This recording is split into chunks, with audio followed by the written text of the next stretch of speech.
그 다음에 사찰, 이 또 재밌는 전설 같은 얘기가 나와요. 그리고 사찰 정각 앞에 못이 하나 있었는데 용이 늘 그 사이에 출몰하여 숲의 나무를 흔들어 꺾어놓곤 하다가 어느 날 아주 큰 모습을 나타내 물결이 솟아오르고 구름과 함께가 잡히게 덮여가 대중들이 두려워했다는 거예요. 용이 자주 나타나니까. 그래서 대사가 꾸짖으시며 네가 큰 몸만을 나타낼 수 있지 작은 몸은 나타낼 수 없는 모양이구나. 네가 진짜 신통명한 용이라면 마땅히 그 용이 변화의 상징이잖아요. 네가 진짜 제대로 신통한 용이라면 네 몸을 작게도 만들 수 있겠냐라고 이제 그 용을 시험을 한 거예요. 네 그 큰 몸뚱 말고 작게 너 변할 수도 있냐 하니까 용이 갑자기 펑 하고 사라졌다가 작은 몸으로 딱 튀어오르니까 그러니까 바루를 딱 그거네요. 야, 네 작게는 됐지만 이 바루 속에도 네 들어올 수 있겠냐 이러니까 용이 날아와가지고 바루 속 날라오니까 바루에다가 확 담아버렸대요. 그래가지고 용이 움직이지 못했다는 거죠. 그래서 대사가 바루를 북단에 가지고 가서 용을 위해 설법을 하니까 용이 뼈를 벗고 사라졌다는 거예요. 그래서 그 뼈 길이가 7촌이 되고 무리와 꼬리, 뿔과 발이 모두 갖춰져 절에 전해져 내려온다. 그래서 대사가 후에 흙과 돌로 그 못을 메우셨는데 지금 정가막 좌측 철탑이 누른 곳이 바로 그곳이다. 어쨌든 이런 전설 같은 얘기를 이제 그 해능대사가 신통력도 있었다라는 얘기를 이제 이렇게 해놨는데 이런 얘기는 믿거나 말거나예요. 그만큼 아까도 말씀드렸지만 그 신수대사하고 비교를 했을 때 육조현행대사는 사실은 이력이 너무 보잘것없어요. 출신 성분이라든가 공부를 하고 수행을 한 게 없으니까 이런 황당한 얘기들을 가지고 예언이나 이런 걸 가지고 신이 참 많은 예언자들이 점지하고 이런 기이한 현상들을 봤을 때 이게 보통 사람이 아니다. 이런 식으로 이제 우상화를 한 거죠.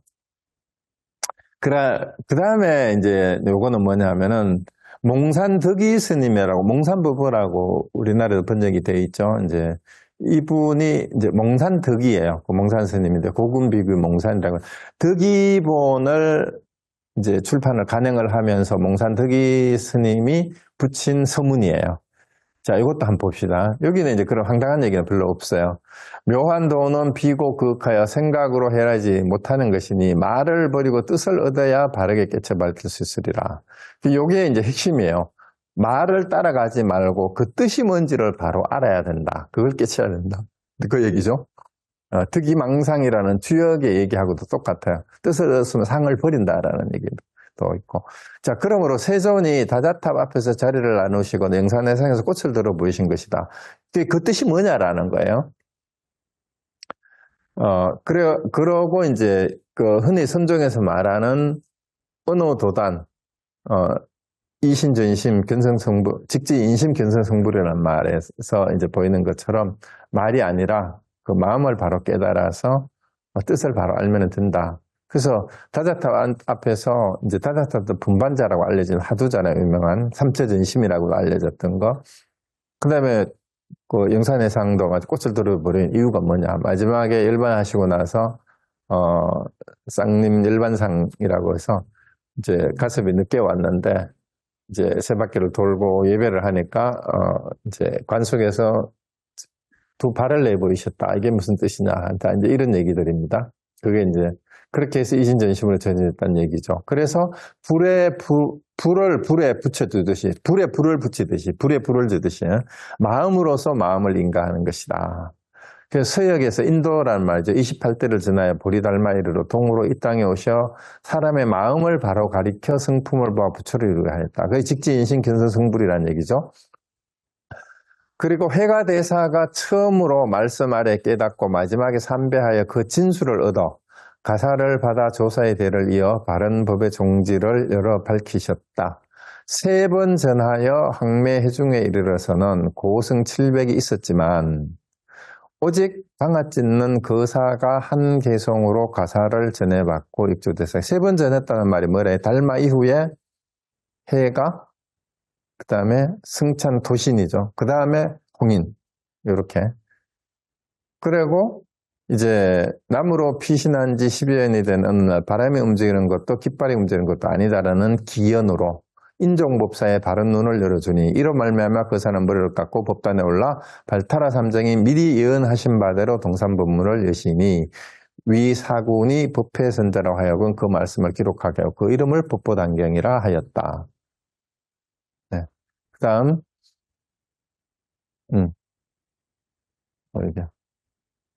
어디까지? 그 다음 여기죠. 대사가 오양에서 시작하여 조계에 이르기까지 설법하신 지 37년간, 어떤 데는 36년이라고 또 해드리는 데도 있어요. 감노의 맛에 져서 범부를 벗어나 성인이 된 자가 그 수를 헤아릴 수가 없고, 부처님의 핵심 종지, 이게 불심종이라고 그래요. 불심종. 불심종을 깨달아서, 그러니까 부처님의 마음의 뜻, 이렇게 해석을 하기도 하고, 저는 이거를 불심종을 부처님의 핵심 종지로 이렇게 번역을 했어요. 불심종, 불심종. 그래서 저보고 당신은 불교 종파가 뭐냐고 물으면 저는 불심종입니다. 그렇게 이제 얘기를 하기도 합니다. 그래서 그런 종단이 있어요. 근데 없어요. 만약에 종단을 만든다면 불심종으로 하면 좋겠어요. 부처님의 핵심 종지라는 뜻이니까. 행과 알미 하나가 되어 큰 전지식이 된 자의 이름이 전등록에 쓸렸으나 오직 남학과 청원이 가장 오래 모시었고 시종 없는 도리를 남김없이 얻었다. 그래서 여기를 보면 벌써 몽산득이 화상이 그 육조 해능대사 당시에 유명했던 사람이 이제 하택신에도 있었고 남학하고 청원 행사, 남학해양 청원 행사뿐만이 아니라 이제 영가행각 스님이라든가 이제 해충 남양 해충 이런 분들이 있어요. 그런데 이 중에서 이제 그 남학과 청원을 가장 이제 크게 내세우는 거예요. 그리하여 마조와 석두를 배출하였는데 기틀과 지혜가 뚜렷이 밝아서 현묘한 종포를 크게 떨쳤다. 이에 임재와 위왕, 조동, 운문, 법안 등의 여러 분이 드높게 출연하셨는데 도덕이 뛰어나고 문호가 흠준하여 영특하고 영명한 납자들을 기도하여 이끌었다. 뜻을 크게 내어 간문을 뚫고 한문에 깊이 드는 것은 다섯 문파의 근원이 같은지라 두루 단련하는 규모가 강대하지만 그 다섯 문파의 강령은 모두 다 단경에서 나왔다. 대저 단경은 말은 간략하지만 뜻은 풍부하여 이치가 밝고 사실이 갖추어져 있어 모든 부처님의 한량없는 본문을 모두 갖추어 하나하나의 본문이 한량없이 묘한 뜻을 두루 갖추고 하나하나의 묘한 뜻이 모든 부처님의 한량없는 묘한 이치를 드러낸다. 그래서 이제 단경이 굉장히 간략한 것 같지만 사실은 그 이전에 나왔던 모든 경전의 핵심적인 요지, 불심종이라고 했잖아요. 부처님의 핵심 요지를 다 갖추고 있다. 그런 얘기입니다. 그리고 이는 미륵의 누각 가운데이며 보현보살과 털구멍 가운데이니 잘 들어가는 자는 선제동자와 같이 일념 사이에 공덕을 원만히 하여 보현과 같아지고, 고자가 빠졌네요. 모든 부처님과 같아지리라. 그러니까 미륵보살 혹은 미륵부처님의 누각이라는 말은 이제 묘한 이치가 미륵이나 보현보살과 같다 이 말이에요. 그 한 몸이 되는 거나 마찬가지나 그 한가운데라는 말은. 그래서 이제 선제동자는 함경의 입법개품의 주인공이죠. 53선제의식을 찾아서 법을 구하는 그 문수보살의 제자리가 되고, 그리고 한 생각 사이, 일념 사이에 보현과 같아지고, 이게 보현이 뭐예요? 그리고 문수는 지혜의 상징이고 보현은 행운의 상징이잖아요. 바로 그대로 부처의 행을 보이는다라는 거예요. 그리고 모든 부처와 같아지리라라고 이렇게 얘기를 했어요. 그러니까 한 생각 돌이키기만 하면 바로 보살과 부처와 같아져 불보살의 지위에 오르게 된다라는 그 얘기죠. 그런데 참 애석하다. 단경을 훗날 사람들이 너무 많이 축약하여 육조의 크고 온전한 뜻을 붙자. 여기서 덕기본을 편찬하면서 그 이전에 있었던 판본이 어쩌면은 뭔가 부족하고 빠진 부분이 많다라는 얘기를 지금 하고 있잖아요. 그래서 이제 최근에 이제 20세기 초에 도낭 석굴에서 출토돼가지고 이제 알려졌지만 아마 그 도낭본과 유사한 그 덕기본을 내기 이전에 단경이 있었음이 틀림없어요. 이때. 그러니까 이 말을 하죠. 너무 많이 축약해서 육조의 크고 온전한 뜻을 보지 못하는구나 해서 육조대사의 본문의 내용이 많이 빠져 있다. 완전히. 그래서 이제 보완을 해서 새로 간행을 한다라는 말이에요.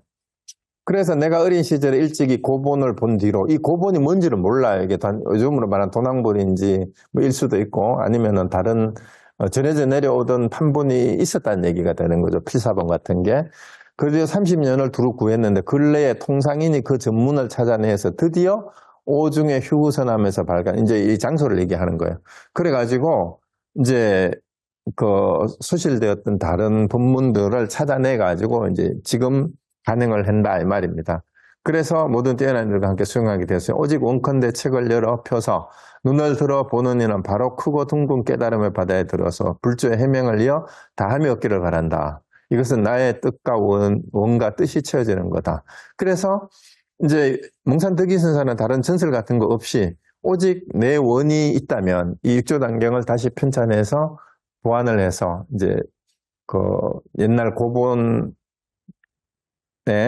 없던 내용을 보완을 해서 보충을 해서 편찬하는 이유는 바로 부처님의 가르침이 지혜의 가르침이 육조 현행대사를 통해서 전해진 그 위에 얘기하잖아요. 뜻은 간략하지 말은 간략하지만 이제 부처님의 모든 이치를 다 드러내는 이런 진짜 중요한 그런 가르침이 담겨 있는 거니까 그걸 빠트림 없이 그 육조 현행대사의 본문이 전해지는 걸 모아서 다시 이렇게 편찬을 하게 된다라는 얘기입니다. 그래서 옛날 고본보다 이제 고본이 도낭본인지는 정확히 몰라요. 그것만 가지고. 어쨌든 전해져 내려오는 거다.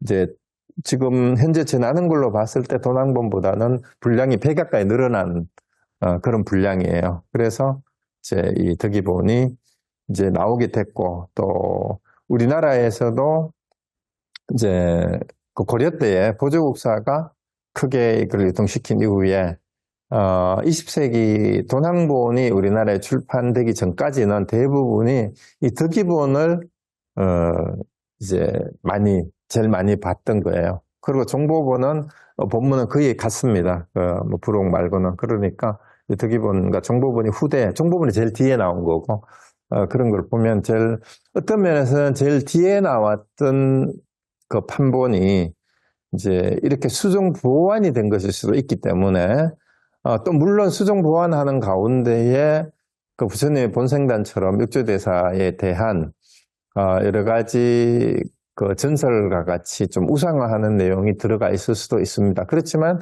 그 핵심 요지가 앞에서 말씀드렸듯이 정해와 무형과 도노에 대한 가르침 그리고 관야바람일법에 대한 그 육조현행대사의 그 가르친 내용들이 얼마나 정확하게 전달이 되고 오늘날 우리가 수행을 하는 데 있어서 다른 경전의 가르침하고 대조하고 비교해 봤을 때도 어긋남이 없는지 이런 거를 이제 참고하면서 보면 되지 싶습니다. 그리고 앞에 나왔던 그 이제 남학 해양과 청원 행사를 뒤를 이어 선종 5가가 나왔다는 얘기가 본문에 나왔었는데 흔히 말하는 중국의 선종 5가 7종이라고 하는 그 계보를 보면은 이렇게 돼요.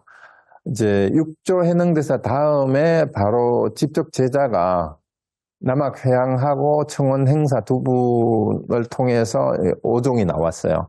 그러니까 육조 다음에 남학회양 선사 밑에 마조도일 선사가 그 법을 이었고, 그 다음에 백장해해, 그 다음에 백장스님이 이제 백장청규를 지은 그 스님이죠. 유명한 스님 여기 다 나오죠. 그다음에 백장해해 밑에 두 개로 갈라져요.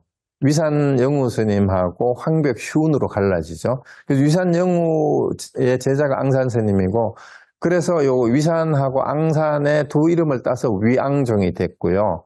그 다음에 백장해의 제자 중에 황벽휴운 스님의 제자가 바로 임재의현이에요. 그래서 요게 이제 임재의현이 됐고요. 그리고 여기 보면은 이제 유명한 마조 스님부터 남학해양 바로 밑에 일조대사로 치면 마조도일이 손자격이죠. 그리고 백장 밑에 위산하고 황벽, 그 다음에 이제 그 갈라져서 앙산하고 임재종이 여기서 이제 갈라지고, 그 다음에 조동종, 운문종, 법안종이 세 개가 청원 행사에서부터 비롯됐어요. 그 위양종하고 임재종은 남학해양에서부터 나왔고, 그리고 이 조동종은 묵조선을 주로 하는데 위양종, 임재종, 운문종, 법안종은 대체로 관하선을 해요. 이 나머지 대개 종파는 임재종뿐만이 아니고요. 그런데 이제 그 청원 행사로부터 갈라진 조동종, 운문종, 부반종은 일단 석두휘천으로 내려가서 그 다음에 갈라져요. 석두휘천 밑에 약산유엄하고 천왕도가 갈라져서 약산유엄 밑에 동산양계, 조산, 본적 해가지고 이렇게 조동종이 됩니다. 두 사람, 동산하고 조산 스님이.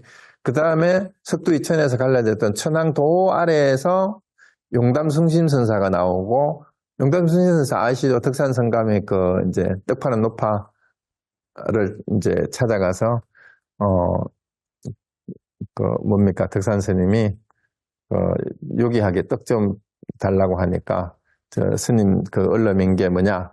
그러니까 금강경 소초다 하니까 이제 과거심, 현재심, 미래심 다 불가등기 어느 마음으로 점심하려고 하시오 하고 했던 게 바로 덕산 스님이고 이 덕산 스님이 찾아갔던 분이 그 용담사 용담 승신이에요. 그 제자가 됐고 덕산 스님 아래 설봉 스님, 운문 스님이 나오죠. 그래서 여기 운문종이 여기서 나왔고요. 그 다음에 이제 육조대 해사 다음에 청원 행사 석두이천, 그 다음에 천왕도, 용담숭신, 덕산성감, 설봉의존 밑에 운문종이 한쪽에 나오고 한쪽에서는 설봉의존 밑에 현사사비선사, 나한개침해서 법안문익으로 이어지는 게 법안종이에요.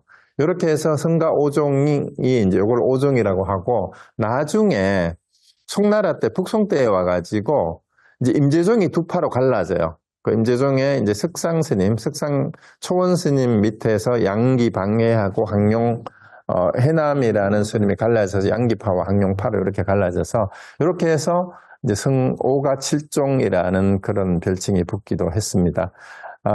이게 이제 선문에 나타났던 그 이제 중국 선종의 이제 계보도를 잠그고 유명한 스님들이 다 등장을 하죠. 자, 그래서 우리 부패 스님의 서문하고 몽산득이 스님의 이제 서문 같이 살펴보고 오늘은 이제 그 해제로서 신분에 대한 얘기하고 육조 해능대사의 중심 사상이 결국은 정해쌍수이고 무념을 종으로 삼고 그다음에 도노의 수행 방법을 제시했다라는 그걸로 오늘 하고 이제 본문은 다음부터 이제 본격적으로 하도록 하고. 오늘부터 우리가 이제 4시 반부터 이 고려사에서 참선을 같이 하기로 했는데, 그 참선이 시작하기 전에 지금 조금 말씀을 미리 드려놓는 게 좋을 것 같아서, 이따가 우리 이제 자복을 깔고 앉아서 이제 카메라를 돌려가지고 이제 같이 참선을 할 텐데, 그 전에 몇 가지 참선을 하기 전에 육조단경 강의는 여기서 마치고 육조단경하고 연결됐을 때 아까 했던 얘기 가운데 이제 자선하는 자세하고 참선을 할 때의 호흡법을 어떻게 해야 되는지 이런 데에 관심이 있는 분들이 굉장히 많은데 그리고 초기 불교 위파사나 수행하시는 분들은 호흡에 신경을 쓰는 이유가 대념체경, 사념체경이라고도 하죠. 염체경이라고도 하고 그 다음에 안반수경, 아나파나사티 수트 거기에서도 호흡법에 대한 얘기를 하면서 바로 사념체, 신념처에서 첫 번째 얘기하고 있는 게 호흡을 통한 신념처 수행을 얘기를 하고 있기 때문에 호흡에 대한 신경을 씁니다. 그런데 이 호흡에 대한 얘기를 이제 하면 많은 분들이 이제 누구한테 배웠느냐에 따라서 호흡법도 달라요. 그런데 제가 미리 결론부터 말씀을 드리면 뭐 코끝에 집중을 해라, 인중에 집중을 해라, 뭐 단전에 집중을 해라 이러는데 그 어느 것도 경전에는 없어요. 그런 말은. 그럼 어떤 말이 있느냐? 몸이 어떤 자세를 취하든지 간에 몸의 움직임 전체를 의식하면서 나는 숨을 길게 내쉴 때는 길게 내쉬는 줄 알고 짧게 내쉴 때는 짧게 내쉬는 줄 알고 그 다음에 길게 들으실 때는 길게 들으시는 줄 알고 짧게 들으실 때는 짧게 들으시는 줄 안다. 그렇게만 되어 있어요. 세암체경도 그렇고 아나파나사티, 안반수익경에도 그래요. 그 여기서 핵심이 뭐예요? 숨을 길게든 짧게든 들이쉬고 내쉴 때 그 숨을 들이실 때 들이쉬는 줄 알고 내쉴 때 내쉬는 줄 아는데 몸하고 관련해서 숨을 들이마시면서 몸이 움직이잖아요. 숨이 들어오면 몸의 느낌이 전해지잖아요. 움직임 전체를 의식하라는 얘기예요. 그 움직임 전체를 의식하려면 어떻게 해야 돼요? 숨이 코끝에만 있어요? 또 그 다음에 폐가 어디? 폐가 가슴에만 있어요? 또 배까지 내려가면 배에만 있어요? 그게 아니, 그 전체를 다 의식해야 돼.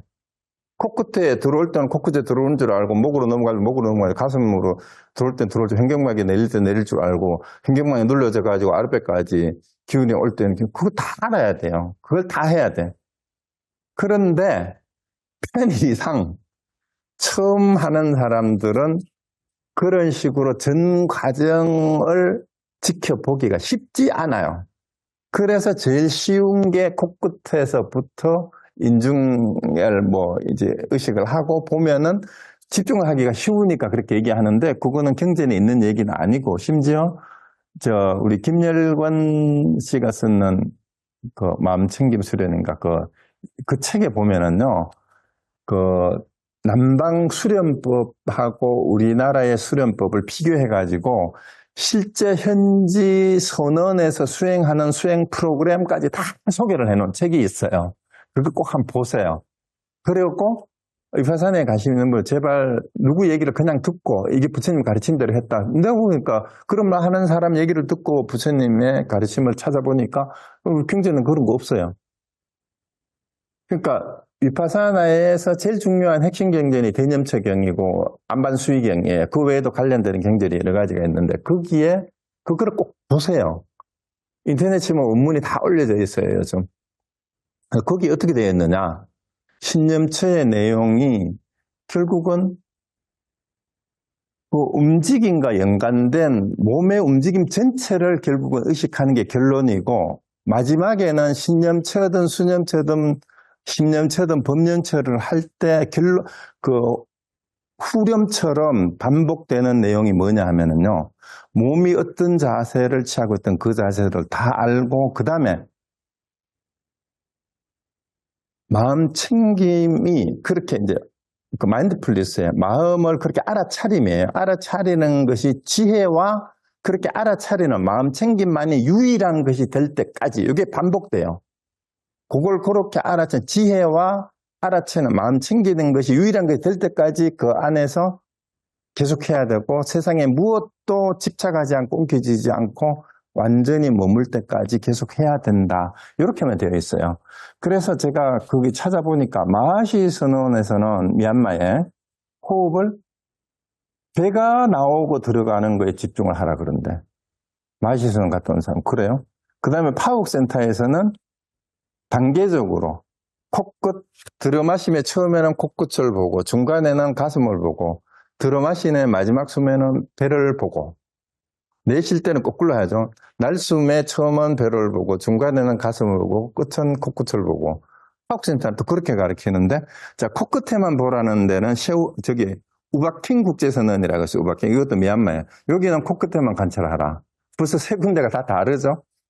그 다음에 샤오민 선언은 사띠를 중심으로 해서 의도만 관찰하라 그러지 호흡은 또 별로 신경 안 써요. 자, 그래서 중요한 거는 뭐냐 하면 그러면 가나선은 어떻게 하느냐? 가나선을 하는 때도 대부분의 가나선 한번 하도에만 집중하지 호흡 신경 쓰지 말라라고 얘기를 해요. 그러면 저는 어떻게 얘기를 하냐? 호흡은 하두가 제대로 들리는 사람은 호흡을 신경 쓰지 않아도 됩니다. 자세만 바르게 하면 돼요. 자세만 바르고 하고, 이제 척추를 바로 하고, 앉아서, 무릎을 손을 올리기도 하는데, 기본 자세는 이렇게, 요거를 무슨 인이라 하죠? 갑자기. 손을 단전 앞에 모으고, 손가락이 닿을 듯 말 듯. 엄지가 꽉 닿으면은, 졸음이 오고, 너무 떨어지면 산란해진대요. 그래서 탈 듯 말 듯, 닿은 것도 아니고 안 닿은 것도 아니고 이렇게 하고 편안하게 내리고 그 다음에 머리는 마치 머리카락을 잡아가지고 천장에 매달아서 쫙 당긴 것처럼 그렇게 목을 똑바로 세우면 척추하고 여기까지 똑바로 선대요. 이러고 가슴을 쭉 펴고 바로 서 있기만 하면 가슴이 쭉 열리고 그 다음에 호흡을 자연스럽게 깊게 충분히 내쉬었다가 들어 마시면 저절로 호흡은 돼요. 여러분이 주무실 때 호흡 들어 마시고 내쉬는 줄 알고 주무시는 거 아니잖아. 살아있기만 하면 호흡은 저절로 됩니다. 그러니까 호흡 별로 신경 안 써도 된다는 얘기는 결국은 호흡 수련을 통해서도 대념체경을 보든 안반수경을 보든지 간에 호흡은 몸의 움직임을 관찰하기 위한 신념처 수행에서 첫 번째 방편일 뿐이에요.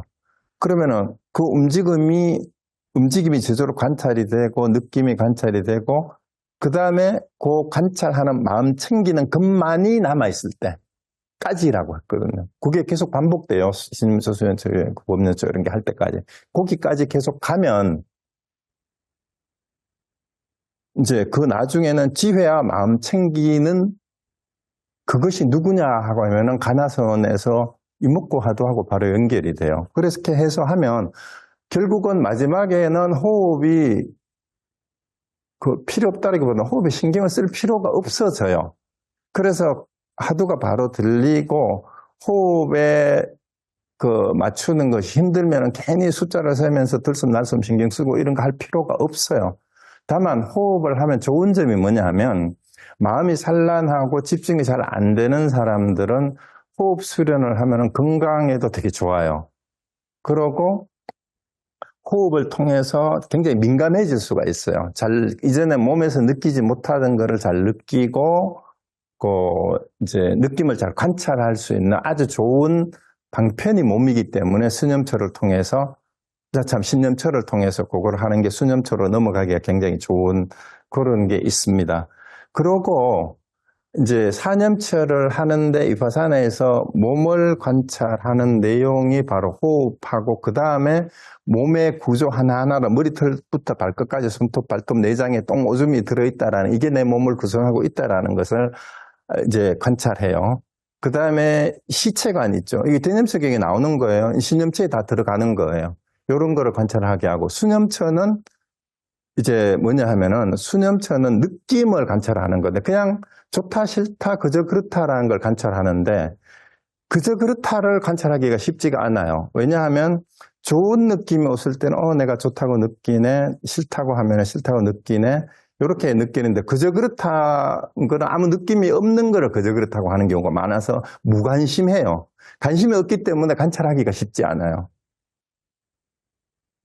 그런데 그 다음에 신념처는 뭐냐 하면요. 대념체경의 신념처는 마음이 불안한 마음, 선정에 든 마음까지 다 들어가요. 그리고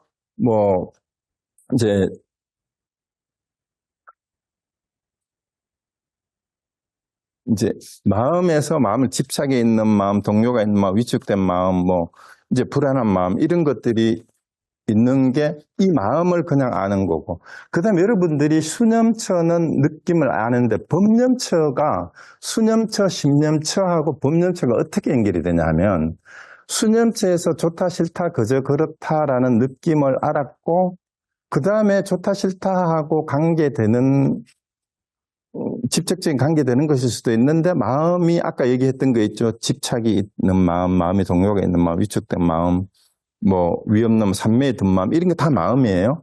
근데 이거를 알아야 되는데, 법은 뭐냐 하면은요, 느낌이나 그 마음이 구체화되어서 어떤 현상으로 명명할 수 있는 것, 규정할 수 있는 걸 법이라고 해요.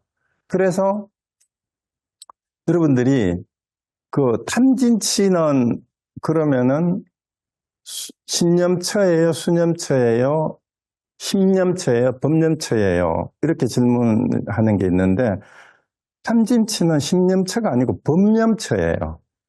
그걸 오해하시면 안 됩니다. 그래서 대념체경을 지금 바로 펴보세요. 찾을 수 있으면은 법념처의 구체적인 내용이 제일 첫 번째가 나오는 게 5장애에 대해서 나와요. 5장애의 첫 번째가 감각적 욕망. 이게 탐이에요. 두 번째가 분노예요. 그게 진이죠. 세 번째는 나태와 여기 제가 책 가지고 왔어요. 나태와 혼침이고, 네 번째가 욕구불만과 걱정, 다섯 번째가 의심이에요. 이게 이제 굳이 표현하자면 치라고 할 수 있죠.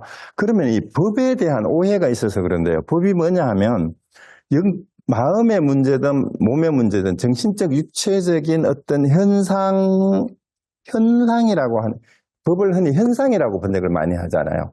현상이라고 하는 건 뭐냐 하면은 어떤 것을 규정할 수 있고 패턴화할 수 있고, 우리 법이라는 말을 규범이란 말하고 우리가 일반적으로도 많이 쓰잖아요, 같이. 그랬을 때 법이라는 것은 이 수하고 마음하고 비교했을 때 수가 구체화되어 가지고 좋다라는 것이 집착으로 넘어가면은 그게 법이 돼요. 좋은 것을 내가 집착하려고 하는 마음은 욕망이 들어가. 그건 법이에요, 이미. 그런데 이걸 왜 패턴화, 규범이라는 말을 잘 생각해 보면은 우리 습하고도 좀 비슷해요. 습관하고. 습관화되거나 라이프 스타일화 돼버린 것이 법이에요. 그러니까 마음이든 몸이든 어떤 현상화돼서 규정화될 수 있는 거, 어떤 상태로서 규정할 수 있는 상태, 그걸 현상이라고 하잖아요. 그게 이제 5번째까지 장애가 이게 법념처를 얘기를 하는 거고요. 그 다음에 나오는 게 육근, 그 다음에 오온하고 육근, 육진에 대한 맘챙김이, 이것도 법념처예요. 육근과 육식에 대해서. 그러고, 그 다음에 칠각지에 대해서, 그 다음에 사생제에 대해서. 이게 전부 다 이제 법념처에 해당되는 그런 내용입니다. 그래서 부처님의 가르침 뿐만이 아니라, 이 법이라는 것이 우리가 이제 진리 가르침이라는 뜻도 있지만 일반적으로 쓰는 현상이라는 말을 할 때 법은 다시 한번 말씀드리지만 뭐뭐라고 규정되거나 뭐뭐라고 패턴화된 어떤 상태, 어떤 반복되었을 때 뭐뭐라고 규정되어서 확실하게 인지되는 거, 그걸 법이라고 해요. 탐진치는 이미 자기 안에서 습관처럼 굳어져서 어떤 상황일 때는 늘 그런 식으로 작동하는, 그러니까 감각적 욕망, 분노, 그 다음에 나태하고 혼침, 태만, 그 다음에 근심, 걱정, 불안하고, 그 다음에 의심 같은 이런 게 있어요. 그 다음에 가나선에서는 그러면은 주로 하는 게 뭐냐? 가나선의 1700공안, 3000공안이라고 하는 것 대부분이 어디에 해당되느냐? 법념처에 해당이 돼요. 왜냐하면 구체적인 가르침들의 내용을 가지고 얘기하는 것도 있지만 내가 무슨 어떤 욕망을 일으켰거나 분노를 일으켰거나 아니면 어떤 의심을 가지고 어떤 정신적이든 육체적인 대상을 보든 어떤 의문을 일으키거나 아니면 뭐뭐라고 규정했을 때 그 상황이 뭐냐를 챙기는 거예요. 우리가 흔히 느낌을, 이제 위파사나를 하면서 느낌을 챙긴다. 뭐 좋다 싫다. 그 다음에 걷기를 하면서 이제 내가 가면 가는 줄 알고 발을 내리면 내리는 줄 안다. 이런 것을 다 이제 알아챈다 그러는데 일상생활에서 사람을 만나서 이제 서로 주고받고 대화하고 의사소통을 하잖아요. 우리가 살면서. 그때 하는 말 한마디 한마디가 어떤 상황인지, 그게 어떤 현상인지 규정되는 것이 법인데, 예를 들면은 이제 이성계하고 누굽니까? 누구죠? 그 스님? 이성계 스승. 돼지 눈에는 돼지만 보이고, 부처는 부처만 보인다. 무학 스님이, 자, 돼지 눈에는 돼지만 보인다라고 할 때, 이게 위파사나로 한번 어떻게 이해를 하세요, 여러분? 아무리 내 마음에서 알아차림을 한다고 하더라도 상대방이, 아유, 당신 머리가 돼지불알 같습니다. 이랬을 때, 저게 말하는 게 어떤 상태이지라고 그 말을 듣는 자기도 깨달아야 되고 상대방이 어떤 상황에서 그 말을 하는지를 깨우쳐도 줄 수 있어야 돼요. 수행자라면은. 그랬을 때 돼지 눈에는 돼지만 보인다라고 무학대사가 딱 얘기를 하는 거는 이게 어디에 해당이 돼요? 이 수념처예요? 심념처예요? 법념처예요?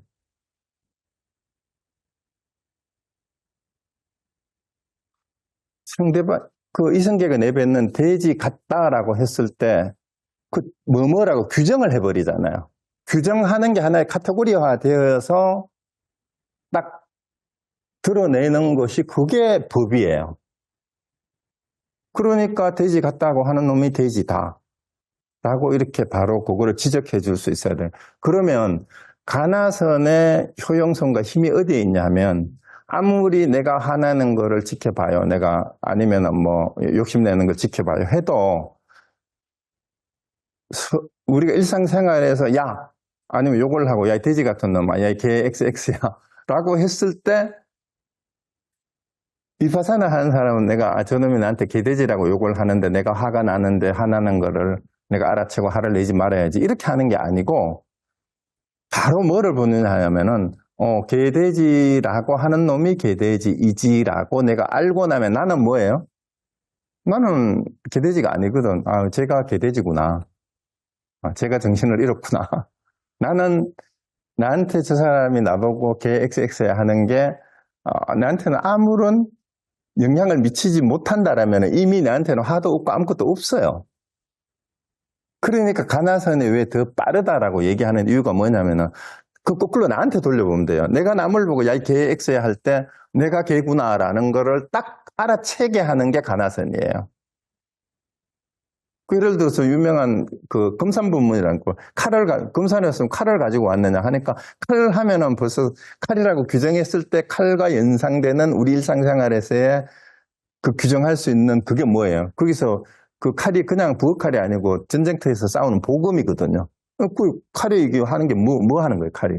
그랬을 때 칼 하는 순간에 그 칼을 생각하면 벌써 뭐가 떠오르냐고, 그 뭐가 되는 거예요?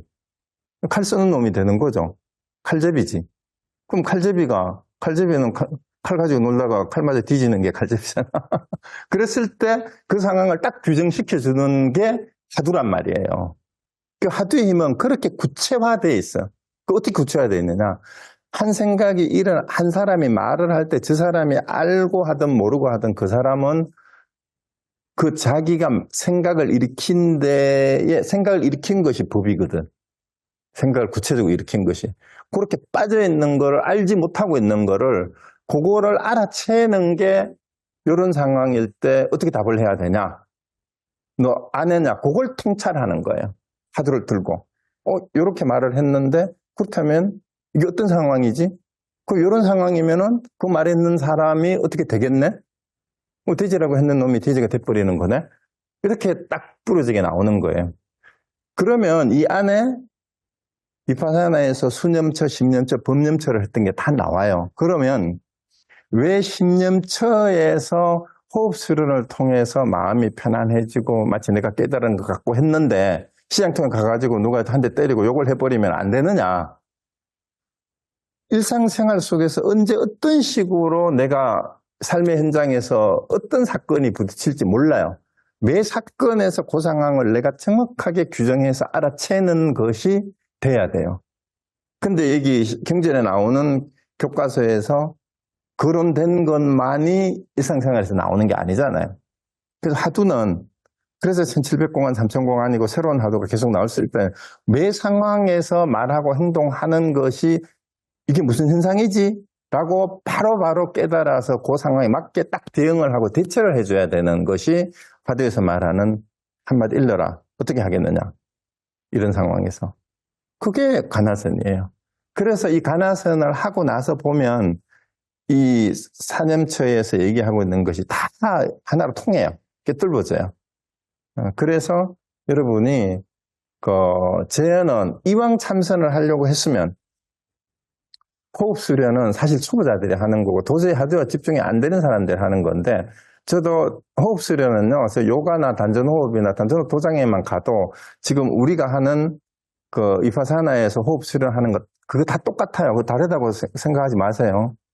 그 부처님도 요가 수련을 통해서 무념처정하고 비상적이게 같지만 궁극적인 깨달음이 되지 않았잖아요. 그래서 그거는 다른 힌두교 수행이나 요가 수행이나 이런 걸 해도 이제 사선전까지는 다 갈 수가 있어요. 그걸 다른 게 아니에요. 부처님은 깨닫기 전에 이미 그 비상처정까지 다 수행을 했잖아요. 그 마지막 구차재정을 못했을 뿐이에요. 그래서 그러면은 가나선은 어디에 초점이 맞춰져 있느냐 하면은 마지막 멸진전과 구차재정에 바로 반도직입으로 경절문이라 그러잖아요. 그렇게 해서 바로 들어가는 대로 초점이 맞춰져 있기 때문에 그래요. 그래서 가나선 하는 대부분의 선사들은 물론 결합도 해요. 위파사나도 결합도 시키고 연불선하고도 결합을 시키고 호은하선 같은 경우 그렇게도 하지만 바로 하두를 통해서 들어가면 호흡은 저절로 되고 나중에 자세를 바로 잡고 앉아 있기만 해도 몸이 스스로 풀려요. 그걸 한번 느껴보시라는 거예요. 그럼 물론 이제 호흡 수련을 하시는 분들한테는 이제 호흡 수련을 제가 하는 것도 도와드릴 수가 있어요. 그렇지만 이왕이면은 가나선을 하면은 호흡 수련을 하는 것들이 더 명쾌하게 이해가 될 수가 있어요. 그래서 하두를 들고 수미산 공안이나 제가 이 거론했던 하두들이 왜 이 바사나하고 연결됐는지를 한번 정확하게 이제 체험을 직접 한번 해보시기를 저는 꼭 권해드립니다. 자, 이런 이 정도로 하고 이제 앉아서 한 10분 쉬었다가 5분만 쉬었다가 오늘 1시간 정도만 한 50분만 앉아 있겠습니다. 그리고 바로 5분 뒤에 우리 자복으로 가서 이제 참선 수행을 하도록 하고 바로 죽비 치고 이제 바로 들어가겠습니다. 이거는 제가 이제 참선 시간에 요 얘기를 미리 드리고 하려고 했는데 이제 카메라를 돌려야 되면은 번거로울 것 같아서 미리 이제 이걸 말씀드리고 바로 5분 뒤에 자선 수행으로 바로 들어가도록 하겠습니다. 네, 마치겠습니다.